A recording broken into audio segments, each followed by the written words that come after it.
Salut les filles, ici Laura, je vais arranger ça. Bienvenue sur enfantpourelle.com où je vous donne des conseils pratiques sur l'entraînement pour avoir un poids santé et être bien dans votre peau. Aujourd'hui, je réponds à une question de Jacinthe Boutin. Ça fait un petit bout qu'elle nous a écrit, puis elle nous avait écrit justement qu'elle avait des douleurs aux genoux. Quand elle courait, elle a développé un amour pour la course, elle aime ça, sauf qu'on dirait que ses genoux, ils veulent pas, là, ça leur tente pas du tout.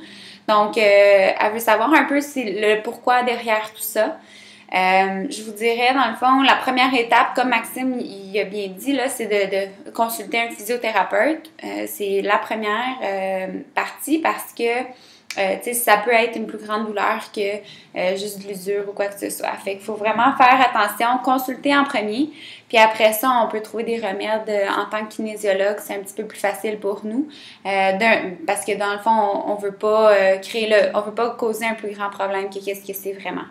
Donc, aujourd'hui, par contre, je veux vraiment plus parler de la course, puis justement, comment éviter les douleurs, puis comment progressivement rentrer dans un cycle de course.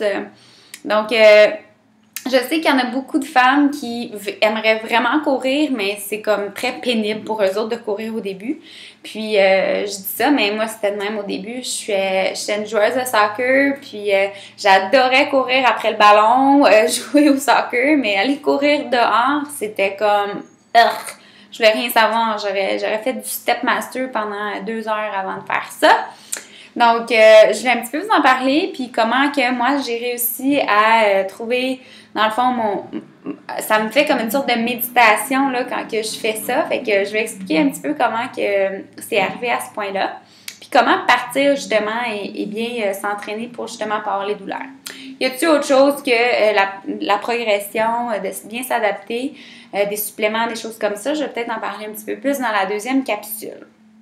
Donc, en fait, si vous commencez puis vous n'êtes jamais couru avant, vous voulez vraiment commencer à courir, tout est possible, OK? Fait qu'il ne faut pas dire « Oh non, j'ai jamais couru, j'ai 45 ans, puis là, je vais me mettre à courir, puis les bobos vont sortir. » Probablement que oui, les bobos vont sortir parce que, justement, on n'a jamais fait ça avant. C'est comme moi qui va aller faire du powerlifting, j'ai jamais fait ça avant. C'est sûr que les bobos vont sortir, OK? Mais il faut qu'on y aille progressivement. Je dirais pas en powerlifting, lever 2 plates de 45, mais là, c'est quasiment possible pour moi, là. Mais dans le sens que je n'irai pas lever beaucoup de poids en partant. Tu sais, il faut vraiment y aller progressivement. Au niveau de la course, ce qui est plus difficile, c'est que il y a un grand impact, fait que les genoux, ils prennent pas mal tout le coup, ou les hanches, fait que si jamais on a des problèmes de cheville, ça peut aller jusqu'aux genoux, les genoux, ça peut aller aux hanches, moindrement qu'on a un problème de hanche, on n'est pas bien balancé, ça peut dégringoler aux genoux et aux chevilles, etc. Donc, la première chose, c'est d'aller s'acheter une belle paire d'espadrilles. Je recommanderais des magasins où est-ce que vraiment ils vous aide à trouver l'espadrille qui est bien pour votre pied. Moins Sport Expert, puis tout ça, là, vraiment un magasin de course. Il regarde, il évalue vraiment comment vous êtes, si vous avez le pied plat, plus arqué, pas assez arqué, etc. Si vous faites de la pronation ou peu importe vers l'intérieur, l'extérieur. Donc ça va vous aider à avoir un bon support. Une fois la bonne espadrille, là, on peut commencer à s'entraîner. Faut y aller vraiment très progressivement, c'est-à-dire qu'on commence pas à courir un 15 minutes de suite, là, OK? Fait que, première étape, normalement, c'est d'aller chercher plus des intervalles, donc on alterne entre de la marche et du jogging. Fait que vous pouvez aller marcher, même commencer avec une marche plus rapide. Donc, on commence à marcher un petit peu plus rapidement. Puis, je vous dis, la marche rapide, ça travaille en maudit, là. Fait qu'il faut pas négliger ça. Vous direz, la marche rapide, je préfère jogger. Moi, personnellement, je préfère courir que de marcher parce que je trouve ça plus facile. Parce que la marche rapide, pour moi, c'est très difficile. Ça me fait mal beaucoup aux hanches, puis je trouve juste pas ça plaisant.